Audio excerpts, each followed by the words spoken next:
ಕಾಂಗ್ರೆಸ್ ಪಕ್ಷದ ಅಭ್ಯರ್ಥಿಗಳಿಗೆ ಮತ ನೀಡಿದ ಮತದಾರ ಬಂಧುಗಳಿಗೆ, ಪಕ್ಷದ ಪರವಾಗಿ ಹಗಲಿರುಳು ದುಡಿದ ನಿಷ್ಠಾವಂತ ಕಾರ್ಯಕರ್ತರಿಗೆ ಹಾಗೂ ಅಭ್ಯರ್ಥಿಗಳ ಗೆಲುವಿಗಾಗಿ ಶ್ರಮಿಸಿದ ಪಕ್ಷದ ಎಲ್ಲ ಮುಖಂಡರಿಗೂ ಧನ್ಯವಾದಗಳು.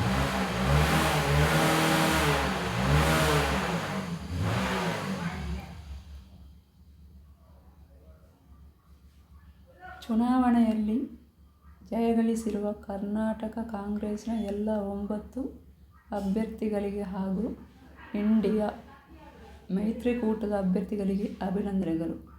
ನಿಮ್ಮೆಲ್ಲರ ಮೂಲಕ ಸಂವಿಧಾನ, ಪ್ರಜಾಪ್ರಭುತ್ವ ಹಾಗೂ ನ್ಯಾಯದ ಪರವಾದ ಧ್ವನಿ ಸಂಸತ್ತಿನಲ್ಲಿ ಮೊಳಗಲಿದೆ ಎಂಬ ವಿಶ್ವಾಸವಿದೆ.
ಆದರೆ 400